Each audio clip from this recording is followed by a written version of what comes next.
2021 was a big year. We did about a 30 million in revenue just that year.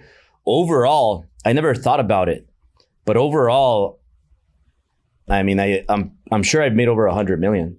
100 million. Wow. Yeah. Really? That's amazing. That's insane. Okay. And how many mentors have you had to get you from 0 to 100 million? Grant Cardone and Patrick Bet-David. After them, though, I had a lot of other mentors that helped me get even farther. But the first two that changed my life 10 years ago were Grant Cardone and then Patrick. And not one better than the other, but Grant was the first one that I hired, and then maybe 6 months later, Patrick Bet-David. How much in total do you think you've spent on mentorship since the beginning? And so Grant Cardone was the first mentor, right? Yeah. So how much have you spent in total from then till now? I think I'm at 8 million now. Damn. 8 million. Yeah. Shit. Yeah. That's crazy. Damn. Yeah. Okay, so as you know, I work for Grant Cardone. He worked for Patrick Bet-David. Yeah. So what did Grant Cardone to start with? What did he teach you that helped you get to that next level? To grow my army. For example, I had I see a lot of business owners that I mentor, and they're getting they get to 300K, 250K a year, and then they're stuck. And then I remember when I was there, because that's when I met Grant, I was making 300K, but I was scared to hire people, to invest, to put the money back into my business. So Grant said, you got to stop being a chicken. You got to hire assistant. You got to hire salespeople. You got to grow the army. And then I did that. And that was the best thing he told me. And it's common sense. I didn't have to go all the way to Cancun for him to tell me that. But that's what had to happen. So he told me that. And then I started growing the team, the company. Okay, when you say that, like the main thing you took away from Grant is to build your army, like to really expand that vision. I mean, was he giving you specific sales advice? Was he giving you how to structure your sales team, all that stuff? Or was it literally just like all motivational? I think Grant's mostly motivational and aggressive. So if I learn something from Grant, he's a really good negotiator too. So those are the three things that I learned from Grant, and to just be you, like just be out there and nobody's going to eat you. Till today, I still watch a lot of his videos, especially the old ones, because I like the way he speaks on stage. And he's a really good speaker, motivational speaker. Amazing. He's very aggressive, and he's funny and real. He's funny and real. He doesn't hold back. So those are the things that I learned how to be free. And also when he introduced me to Scientology allowed me to be free. Like they told me, you got to be free. And I do miss Scientology. But like I said, it was just certain things that kind of didn't work out for me, because it's just too much for me to do everything they want me to do. What's Scientology all about? Well, for me, Scientology, I learned a lot of like business stuff and also like common sense human behavior. And for 90% of the stuff I learned there and I paid for, I still have credit. I just haven't went back to continue my studies. So like what I learned so far, it was great.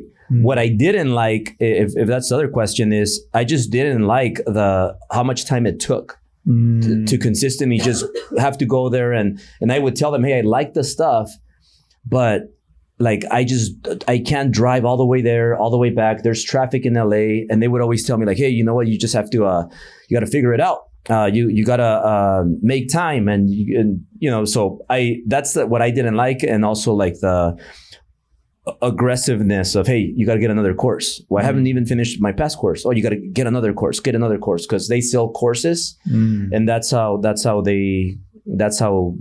you donate money, and then they give you a course in exchange. Interesting. So Scientology was selling you business courses? Really? Yeah. Huh. They're all. Have you been there before? No. None of you?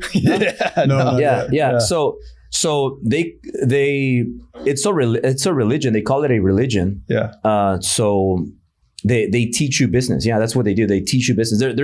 There's courses on having happy marriages, having happy babies. They teach you life and business. There's marketing courses. There's sales courses. Really? Yeah. I'm telling you, Grant. Yeah. Grant said it before. Grant learned most of his stuff from Scientology. So he got a lot of information from there, and then now he teaches that information in his business coachings and trainings. Wow. So interesting, man. Okay, I had no idea. One of the best and weirdest experiences that I have from Scientology is when I started going to Grant Cardone events. He was going to come here to LA, and I was already kind of close to them a little bit, but it was the first year and a half because they knew me and I always spend money in their seminars and stuff like that. So they were coming into town, and it was a little small event that was going on in, I think it was Van Nuys, and they invited us. And I'm all excited. Yeah, I'm gonna go see Grant Cardone. This is before I knew he was a Scientologist. So I'm like, free seminar, and I'm all excited. And they said invite all your friends and people from the company. So I'm like, okay, I'll invite him, her, him. So I took a group of people. We get there to Van Nuys, and it's a L. Ron Hubbard event, which is Scientology. So it's a Scientology event, and they have Grant speaking. So they're promoting Scientology. And the way they operate, like, you know how Cardone operates, Sherry Hamilton, and how they run operations there at the headquarters. That's how Scientology runs. They're very similar. They're very organized, very detailed, and they don't miss anything, and very aggressive, nonstop. They work 20 hours a day, like nonstop. So everybody is built like that. I wish my people were built like that. Yeah. Now. Yeah. They don't said Grant, he was a motivational sales guy. Yeah. No business. Right. He was not. Now he's a business guy. Before he wasn't. When I met him, I'm like, he doesn't have the business side. He doesn't have the businesses, operations, systems, processes. They had operations for the sales stuff they were selling, but they didn't really have a business, if that makes any sense. His business that he did have was real estate. He owned real estate, and that's a business. But he didn't have like a business, like brick and mortar, like a real business. Patrick did. And then what I saw in Patrick was like, you know what? Patrick is closer to my age, and Patrick is also a minority. So Grant, Tony Robbins, they're older white men. They're supposed to win.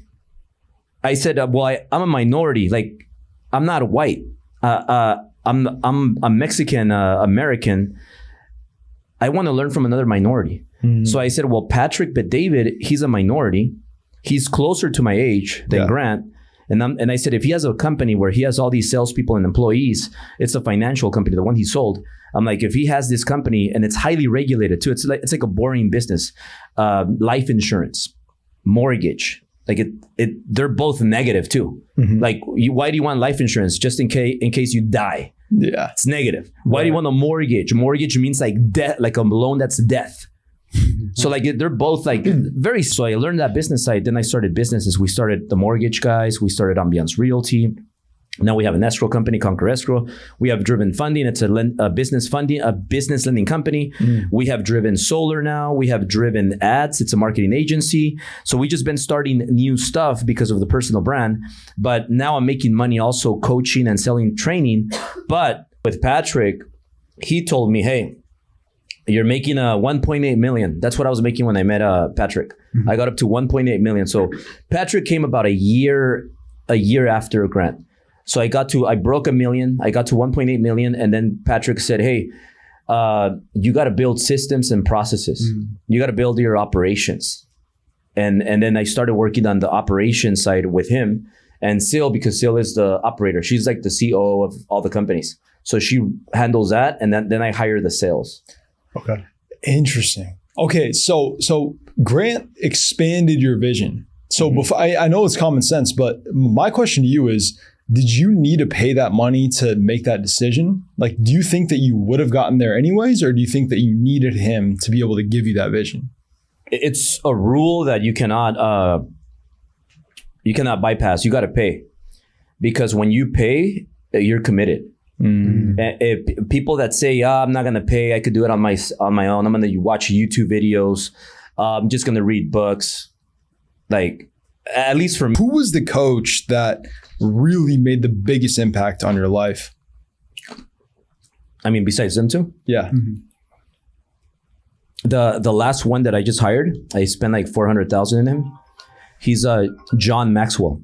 Okay. So I hired John Maxwell, and I paid him about $400K. I had to fly him private. Wow. And the reason why is because 2021, I noticed that it was a good year, very good year. But I noticed that towards the end, it started to shift. So it started going down. And 2022 was bad. 2023, the worst year ever. And so I hired John Maxwell, and I spent one-on-one time with him, and he mentored me in leadership. And I think that's the most powerful mentorship I've had in the recent years. Interesting. On leadership. Okay. Because that seems to be a very like a trend. Like when you're first getting started, you have to focus on sales, marketing. After sales, marketing, then it goes operations. Yeah. After operations, then it goes leadership. And it seems like all of the billionaires, what the advice that they're giving people is it's all about people. Yeah. It's all about who you can hire. Oh yeah, this one's yours. Yeah. It's all about who you can hire, the best people to hire, all of that good stuff. So what's your advice on leadership, and how would you go about finding your first hires? What have you learned in that realm so far? So for leadership, the biggest thing that there's it's a lot, but the biggest thing that I learned from John Maxwell was that, well, two things. Number one is you have to continue to give, like give.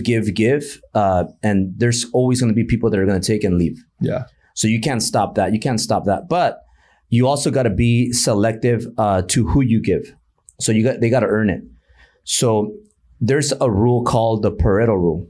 The Pareto rule is the 80-20 rule. Okay. So 20% of your employees are going to give you 80% of the results. Interesting. 20% of your sales force is going to bring in 80% of the sales. So like for you guys have like 100 salespeople. 20 of them are going to bring in 80% of the revenue. And all those other 80, they're only bringing in 20% of the revenue. So what John Maxwell told me was, hey, Albert, you spend the majority of your time, your one-on-one time, with the 20%ers only. And you judge that based on results. Results. Got it. Yeah, numbers don't lie. Yeah, numbers don't lie. Interesting. Okay, so when you're hiring, how do you try to find that 20%? You're gonna find out through experience, but there's tests that you could have your people take. So when you're hiring somebody, there's the personality test. It's the DISC test. So for salespeople, I like D&I. They're very dominant and very interactive. Right. S and C, they're going to be shy people, and they're never going to make it in sales. Horrible. Yeah. So and then again, you still have to put them to the test, because sometimes, don't take the scores like so serious. Like, just because it scored, it has to work. Some people just don't work. But that's a good test. And there's the strength test. The strength test is going to tell you what you're strong, like what your strengths are and what your weaknesses are. So those two help you find somebody so that you don't make a mistake. And then second, we do a 30, 60, 90 day probation. So most people don't make it past 30 days. Some people don't make it past 60. And then once you make it past 90, then they become permanent. Interesting. And that's 30, 60, 90 based off revenue, whatever you close the first month, second month. For salespeople, yes. Yeah, okay. Yeah. This whole game is just about attention now. Yeah. Everything is about attention. So money follows attention. Yeah. But I knew that before they started saying it. It's the peacocking rule. And they go, I think it's Neil Strauss teaches that, or Mystery, the dating people, the dating artists, pickup artists. And what I did in mortgage and real estate was I got my Ferrari, and that was what I was using to get the attention. So the Ferrari that I got, I could barely afford it, but that Ferrari opened the doors for big sales that I did. So two big sales that I got were Grant Cardone and Patrick and Brad Lee. So how did I get them? Patrick agreed to meet me in person for free 10 years ago because I had a Ferrari. I had the same Ferrari he had, the 458 Italia. Damn, beautiful car. Cardone paid attention to me because he said, hey, this young Mexican kid driving a Ferrari? Well, I gotta figure this guy out. If I would have been driving the Honda, none of them would have met me. So then Brad Lee, I lend him the Ferrari. If I would have lent him a Honda, he would not be my friend. He would not take it. So like I had the Ferrari. So when I met Brad, I said, you like the car? Just take it for 6 months. So I said, why don't you come to LA, just drive it back to Vegas, keep it there for 6 months. Keep it there for a while. So he kept it for 6 months. After the 6 months, I lent him the 488, the newer one that I got, and he kept that for 6 months, and I took the other one. So that investment, the Ferrari that I used as my way of getting attention, changed my life. We wouldn't be here. I would never had made 30 million if I didn't have that Ferrari. It's the best investment you could ever get. Wow. Dude, I can't tell you how many times I've heard that over and over again, and it makes so much sense. But I'm the one that started that. Yeah. I'm the one that started that. The only person that did it when I was doing it was Ty Lopez. Really? Here in my garage. Yeah, nobody had done that. Yeah. And that's actually where I got it from. I said, hey, Ty Lopez is doing that. Yeah. His Lamborghini, I'm going to do the Ferrari for my businesses, for my industry. So it worked really good. The first month when I got the Ferrari, I made 45K extra. Wow. Yeah, so it works really, really well. What did you learn from Brad Lee, by the way? What did he teach you? Brad Lee is one of my best friends in the world. Yeah. Brad Lee is probably the number one guy that has given me the best advice ever. Like Brad Lee has probably, like you said, who's your number one mentor and all that? Yeah. Well, if you combine everything that one person has done for me, I would say that Brad Lee is number one. Wow. Yeah. Like Brad Lee has opened the doors for me to a lot of things. Brad Lee has called me out. Brad Lee has given me like a bunch of ideas. Brad Lee has introduced me to a lot of relationships. Brad Lee is a guy that is real. That's why his name is the real Brad Lee. Yeah. He's very real. Right. He's very giving. He has a big heart, and he's just good people. So like Brad Lee, like he's right there at the top. I went on a trip, a family trip with Brad Lee. We both got a jet and we just flew our families and spent like a week in Hawaii. I don't know which island, I forgot, but we went to Hawaii and we spent some time together. So those relationships you build by giving them before you ask.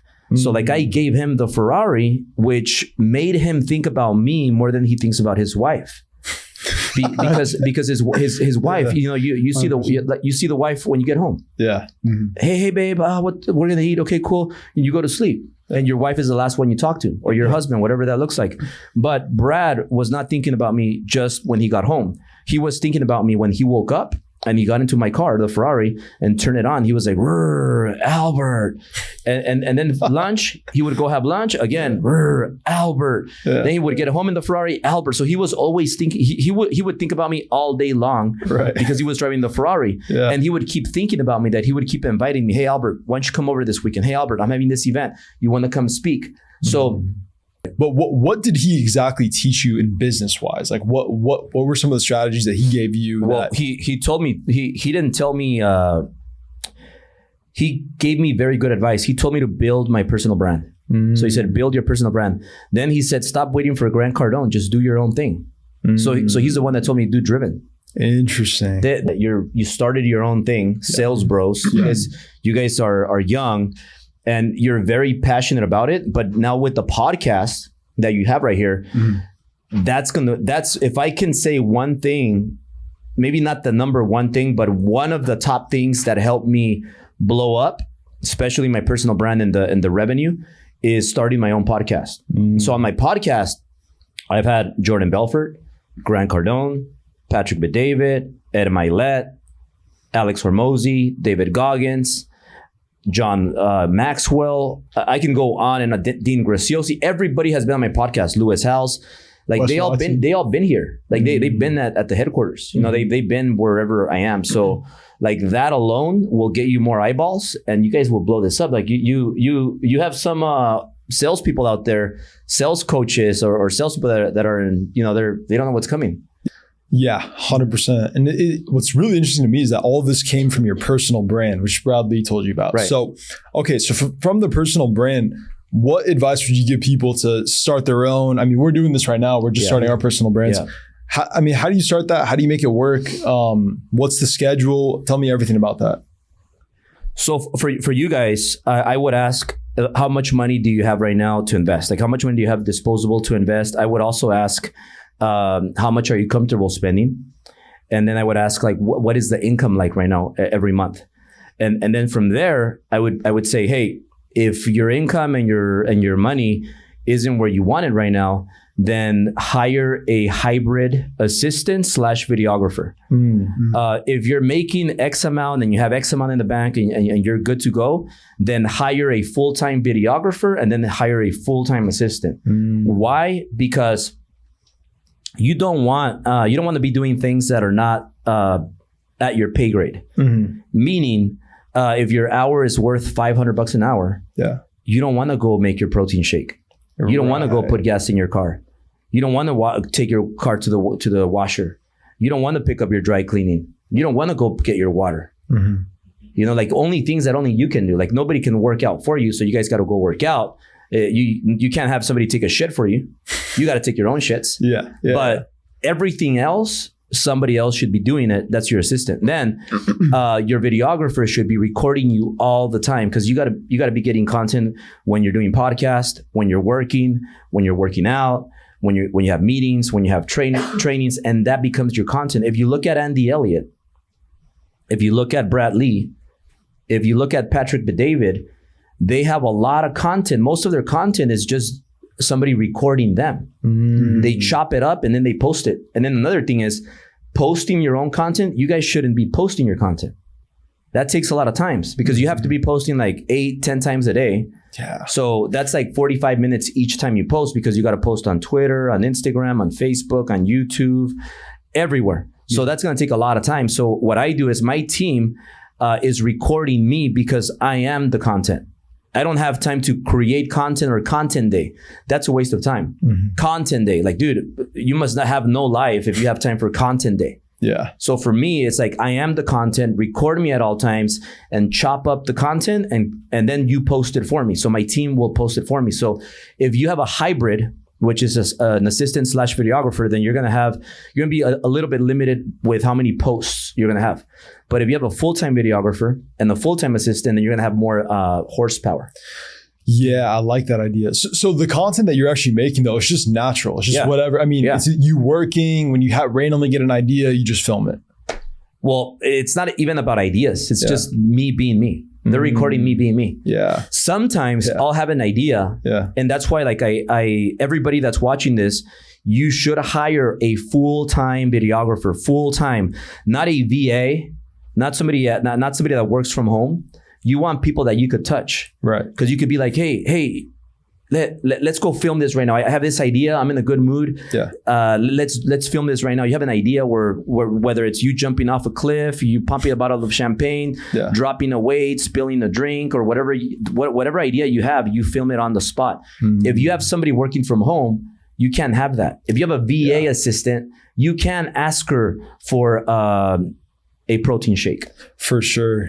So you want to have it in-house. That way, whenever you need a video, boom, it's done. You might be like, hey, you know what? I need this video released right now. Drop everything, work on this. And you have it right there. Yeah, that's amazing. Interesting. Yeah, that's why Grant, Patrick, Andy, they don't have outside videographers. They have videographers there because they need contents. Like, you should be recorded at all times. So as you scale up, you just continue to outsource every single like menial task, essentially. You want to get close to doing nothing. Right.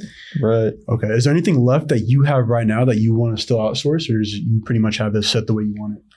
I want to outsource everything. The only thing that I don't want to outsource is, I even want to outsource taking a shower, but I can't. Obviously, like, I want to keep like the sex to myself.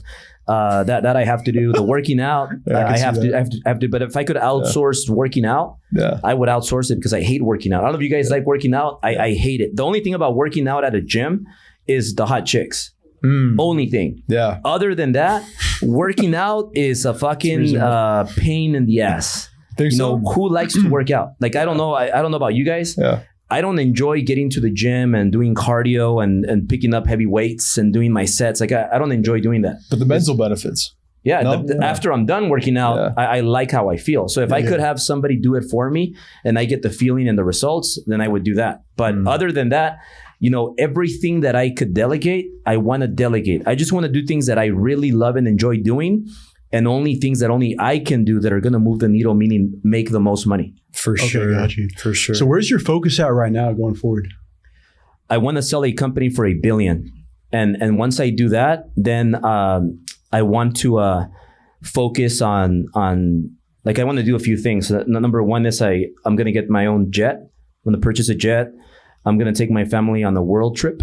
And then the third thing is I want to start. I want to collect some cars. Yeah, like I want to collect some exotics, collect some nice cars, and buy like 3 really nice homes in different places. So I want a house in Puerto Rico. Okay. I want a house here for sure. And then I want another house in Miami. Oh, well, for sure. Yeah. So Miami, Puerto Rico, and then one here, but maybe one in, I like Maui. Oh yeah. Yeah, I like Maui. Yeah. But then later on, maybe a house in Europe and things like that. But I just want to get 3 nice homes in different areas, get the jet and travel with the family around the world. Yeah. And then focus strictly on Driven. And then Driven is going to become the next Virgin. So just like when you think about Virgin, when you think about American Airlines, you don't think, like if you ask yourself, who's the founder and CEO of American Airlines? You don't know who that is. Yeah. What about United? What about Spirit Airlines? What about Delta? You don't know who's the founder or CEO. But when you think about Virgin, it became bigger than just an airlines. Virgin, you think about the founder, the CEO, it's Richard Branson. And Virgin became so big because they offer a lot of products. It's a Virgin, it's big. So Driven is going to become the new Virgin, but Latino. And then we're going to have Driven Mortgage, Driven Real Estate, Driven Escrow, the Driven Events, everything. We're going to have the Driven, we have Driven Advertising. We're going to have Driven Driven Investments. We're going to have like Driven everything. It's going to be the new Virgin. So that's where I'm going. And it's a lot of work. It's very painful. You're going to have to go through a lot of heart attack battles. You're going to get sued. You're going to get crushed. You're going to be about to lose everything a lot of times. And being an entrepreneur is not for everybody, but being an entrepreneur can allow you to be a world changer. So entrepreneurs will change the world for the better, but it's very important for people like you to keep doing things like this and being like, hey, you know what? I got an idea for something big and go out there and do it. 100%. Well, I think that's the best note to end it on. Yeah. That's fire. Well, thank you guys. Appreciate you. Yeah. Appreciate you. Albert, you're the man. Thank you so much, brother. Yeah, thank you. Yeah. Thank you.